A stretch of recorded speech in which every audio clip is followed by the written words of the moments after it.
For we are all spiritual beings having a human experience. This is a phrase that I heard at the beginning of my spiritual journey, and it has stuck with me ever since because I truly believe that the essence of this statement is what defines spirituality.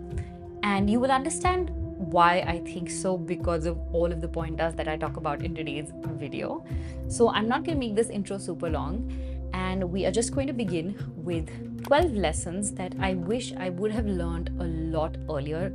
Some of them just at the beginning of my journey, but it's taken me more than a decade to come to these realizations.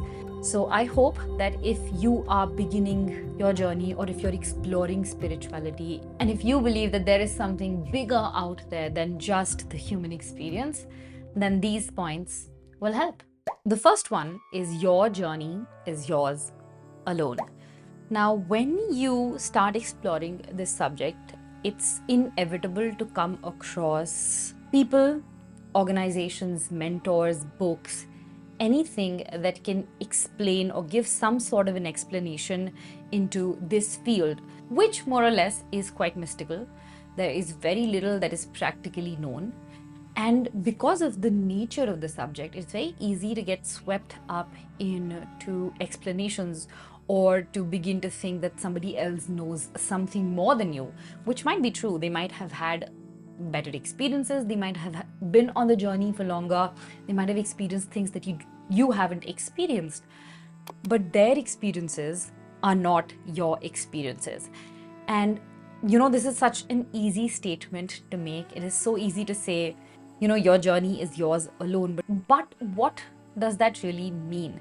It means that no two people are going to have the same set of spiritual experiences. We can have a guideline. We can say that, this is the kind of energy that exists. We can say that, cosmos is this huge and that you have to internalize, and all of those practices are great. But it will still not mean that you have the same experience as someone else.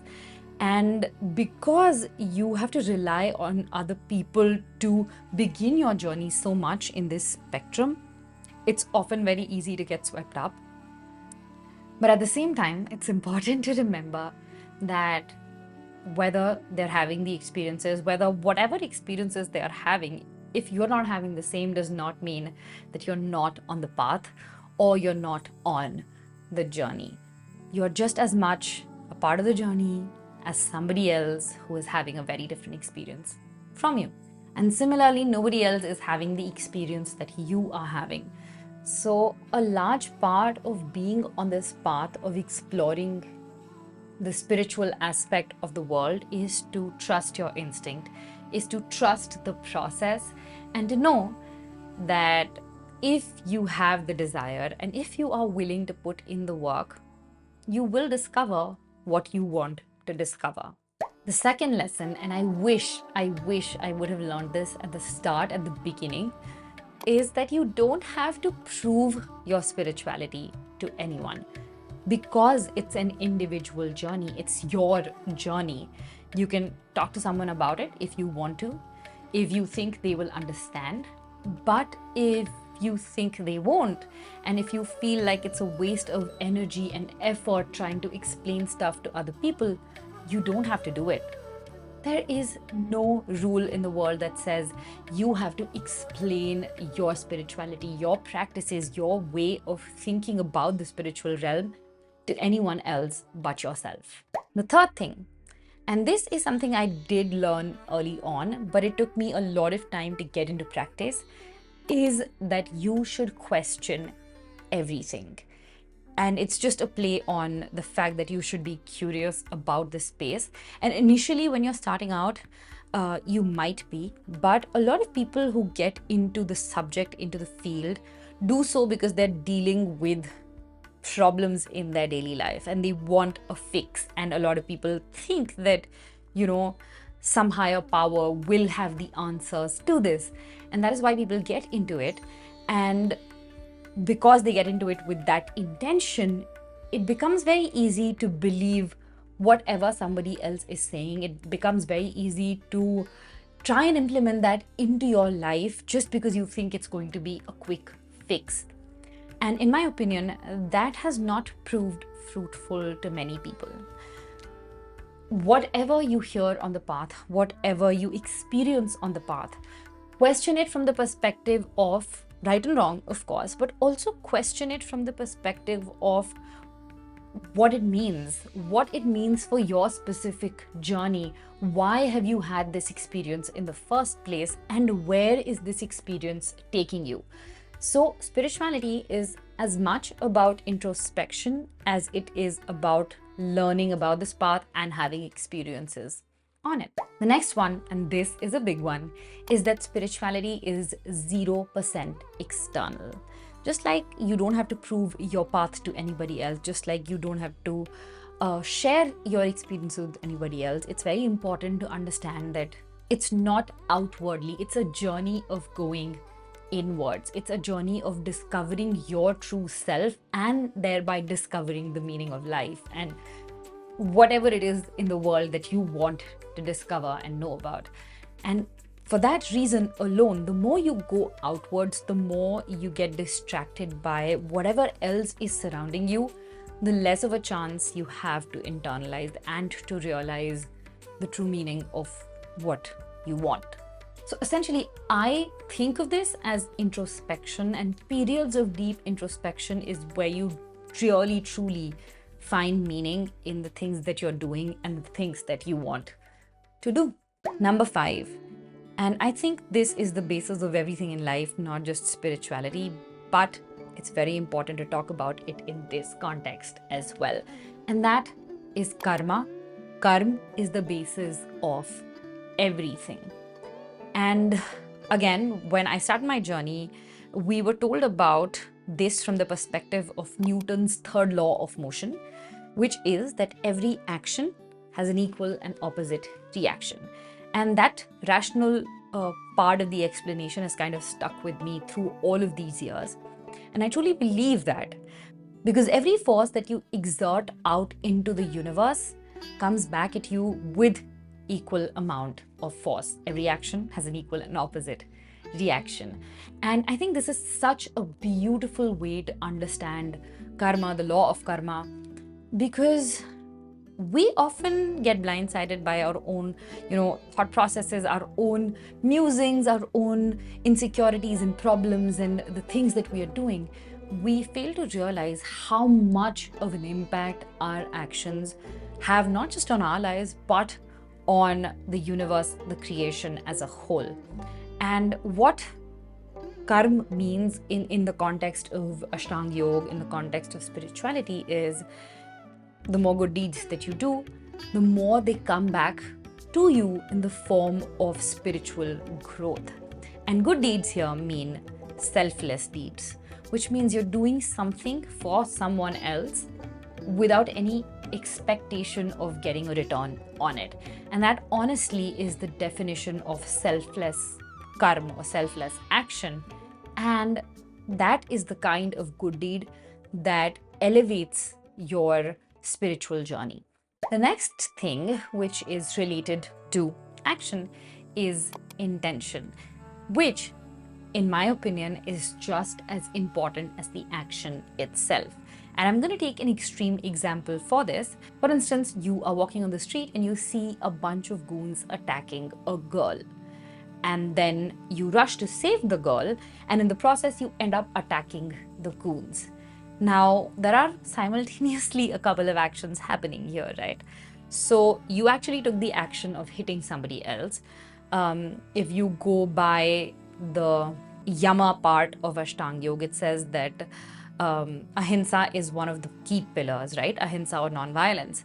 But if you hit somebody, you have committed violence.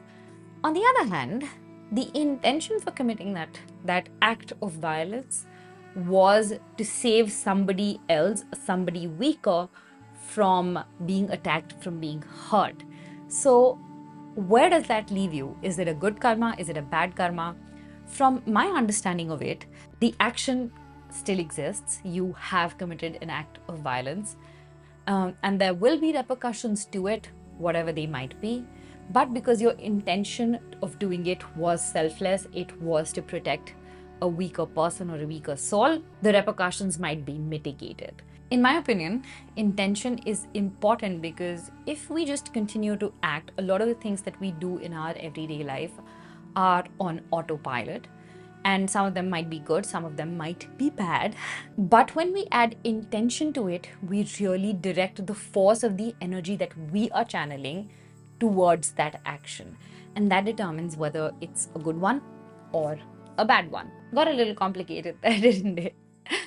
Now, bouncing off on this point, the next one that I want to talk about is that intention without action is just useless. You could have the best intentions in the world. You want to change the world, you want to save the rainforests, you want to save all of the animals that are being slaughtered from being slaughtered, but you don't do anything about it. So, does that translate into karma or action? It does not, right?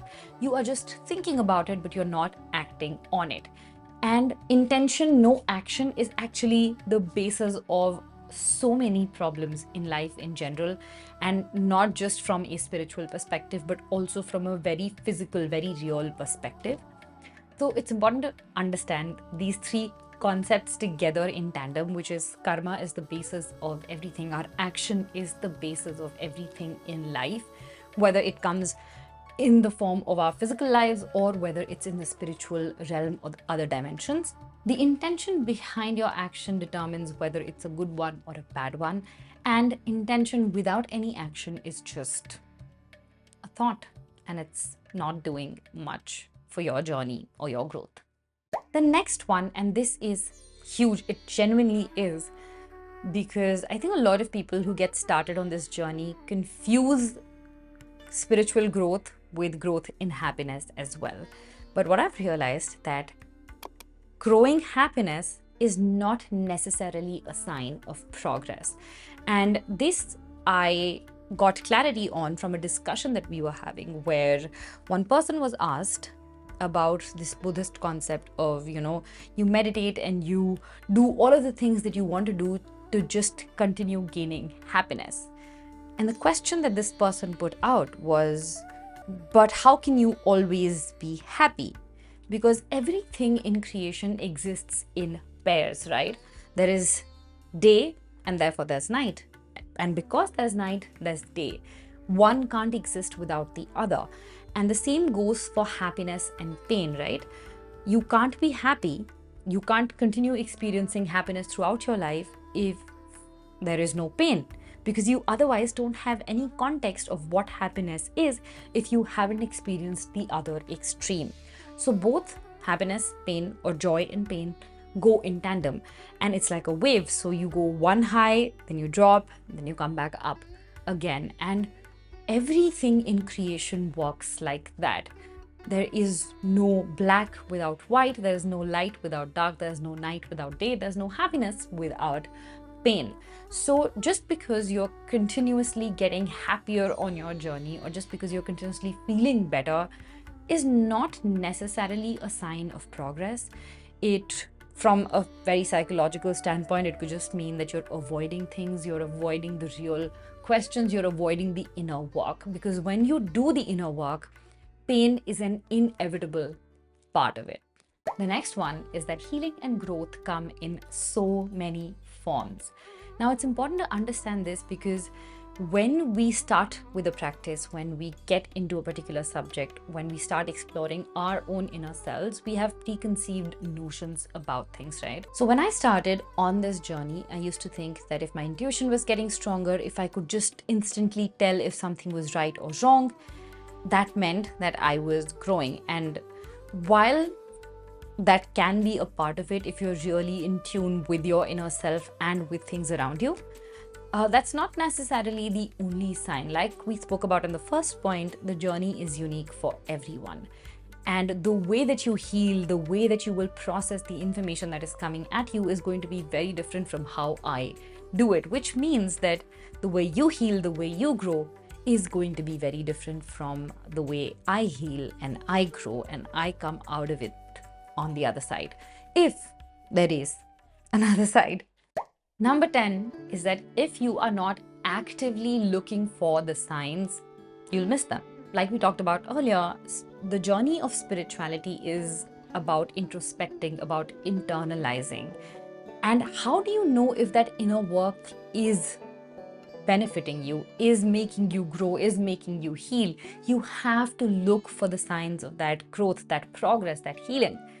And again, they can be super individualistic, but often initially the signs are so small that if you are not focusing on your growth, on your healing, on the journey itself, it's just super, super easy to bypass them and to think of them as another coincidence in life, another positive or negative coincidence in life. So, inner work and focusing on noticing how that is changing you is such an integral part of the journey. The next one, and this is one of my favorites, is that this is a subject of energy, and you have to be willing to accept that there will be things that you experience that are beyond the realm of logical explanation. If you don't do that and you get on this path, you are basically blocking yourself from experiencing things in their most beautiful, in their most pristine sense. And I have done this. I am a very rational person. I always rationalize things before I fully accept them. But there are so many things in this world, in this creation, that are beyond our understanding. Even our own minds are beyond our understanding. We haven't even gotten to the tip of the iceberg when it comes to neuroscience research or understanding the mind. Same is the case with space. So what is to say that what you're experiencing is not true just because there is not enough research on it? And opening yourself up to this possibility that there are things that you can experience that other people may not have spoken about, that other people may not agree with, just makes this journey an even more beautiful experience. And finally, I would like to end with what I started with. We are all spiritual beings having a human experience. And I think that's true for every being on the planet. Dogs are probably spiritual beings having a dog experience.